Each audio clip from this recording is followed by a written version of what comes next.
जब से बीजेपी की सरकार आई है 1 साल से, मैंने अंदर इनको यही कहा। मैंने कहा दिल्ली का बुरा हाल हुआ पड़ा है, दिल्ली वाले रो रहे हैं, दिल्ली वाले वापस आम आदमी पार्टी की सरकार को याद कर रहे हैं। चारों तरफ दिल्ली में कूड़ा ही कूड़ा है, पोल्यूशन का बहुत बुरा हाल है, सड़कें टूटी पड़ी हैं, मोहल्ला क्लिनिक बंद किए जा रहे हैं। दिल्ली विधानसभा का जो परिसर है, ये परिसर एक ऐतिहासिक बिल्डिंग है। जब कलकत्ता से अंग्रेजों के ज़माने में जब कलकत्ता से दिल्ली राजधानी ट्रांसफ़र की गई थी, तो उस वक्त ये बिल्डिंग बनाई गई थी 1912 में।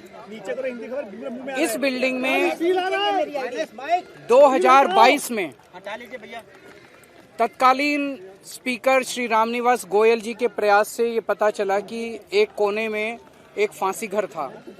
उस फांसी घर में स्वतंत्रता सेनानियों को फांसी दी जाती थी। तत्कालीन स्पीकर साहब ने मुझे एज चीफ मिनिस्टर बुलाया कि इसको हमें टूरिस्ट्स के लिए खोलना चाहिए ताकि लोग इससे प्रेरणा ले सकें। हमने उसका इनॉग्रेशन किया। अब जब से इनकी सरकार आई है, ये साबित करने में लगे हुए हैं कि वो फांसी घर नहीं था, वो टिफिन रूम था। मैं समझता हूं कि स्वतंत्रता सेनानियों का इससे बड़ा अपमान नहीं हो सकता। इनके पास आज विधानसभा में मेरे को बुलाया गया था ये कहने के लिए कि साबित करो वो फांसी घर था। तो मैंने कहा वो उस टाइम के स्पीकर साहब ने सारी जांच करने के बाद किया था, लेकिन मैंने कहा आप ये मेरे को बताइए कि आपके पास क्या सबूत है कि टिफिन रूम था, ये फांसी। इनके पास कोई सबूत नहीं है। तो इसका मतलब ये जानबूझ के स्वतंत्रता सेनानियों का अपमान करने के लिए उसको फांसी घर नहीं था ये साबित करने में लगे हुए हैं, और वो टिफिन रूम था ये साबित करने में लगा।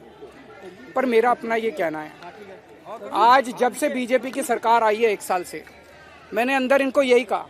मैंने कहा दिल्ली का बुरा हाल हुआ पड़ा है, दिल्ली वाले रो रहे हैं, दिल्ली वाले वापस आम आदमी पार्टी की सरकार को याद कर रहे हैं।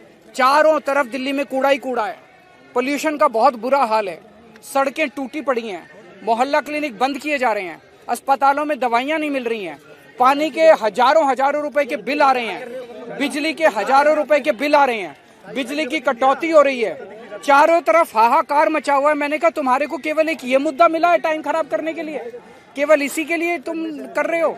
मैंने कहा जरा सा संभालो, दिल्ली को संभाल। दिल्ली के बारे में बात नहीं, मैं मुख्यमंत्री था, पूर्व मुख्यमंत्री, 10 साल में मुख्यमंत्री रहा, मेरे को भी थोड़ा एक्सपीरियंस है। मुझे खुशी होती अगर इनकी कोई कमेटी मेरे को कहती केजरीवाल जी बताइए सीवर कैसे ठीक करें, बताइए सड़क कैसे ठीक, मैं अपने एक्सपीरियंसेस शेयर करता। मेरे को इससे कोई लेना देना किसकी सरकार है। मैं तो चाहता हूं कि दिल्ली सुधरे, लेकिन इनको दिल्ली चलानी नहीं है, इनका मकसद ही नहीं है दिल्ली, केवल राजनीति करना है। और सबसे बड़ा दुख मेरे को इस बात का हुआ कि स्वतंत्रता सेनानियों को जब फांसी दी जाती थी, ऐसे स्थान को ये लोग ये साबित करने में लगे हुए हैं कि वो फांसी घर नहीं है और वो टिफिन रूम है।